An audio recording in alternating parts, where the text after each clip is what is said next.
माननीय अध्यक्ष जी, एक बड़ा सवाल ये है कि युद्ध का खेती पर क्या प्रभाव होगा।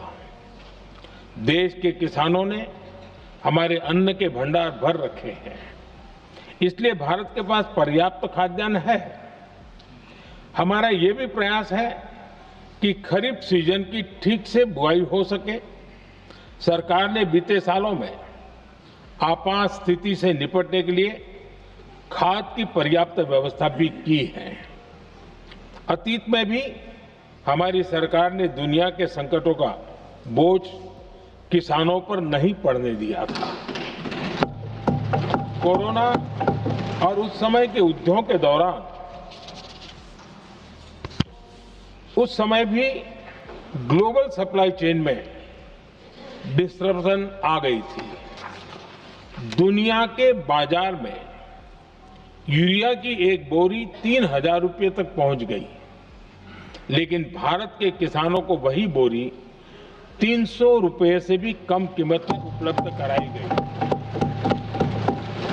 अध्यक्ष जी, देश के किसानों को इस प्रकार के संकटों से बचाने के लिए भी बीते वर्षों में अनेक कदम उठाए गए हैं। पिछले एक दशक में देश में 6 यूरिया प्लांट शुरू किए गए हैं। इससे सालाना 76 लाख मैट्रिक टन से अधिक की यूरिया प्रोडक्शन कैपेसिटी जुड़ी है। इस दौरान डीएपी और एनपीकेएस जैसी खाद का घरेलू उत्पादन भी करीब 50 लाख मैट्रिक टन बढ़ाया गया है। इतना ही नहीं, तेल और गैस की तरह खाद के आयात को भी डाइवर्सिफाई किया गया है।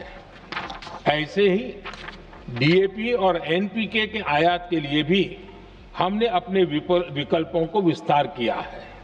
अध्यक्ष जी, सरकार ने देश के किसानों को made in India nano urea का विकल्प भी दिया है। सरकार किसानों को प्राकृतिक खेती के लिए भी प्रोत्साहित कर रही है। पीएम कुसुम योजना के तहत किसानों को 22 लाख से ज्यादा सोलर पंप दिए गए हैं।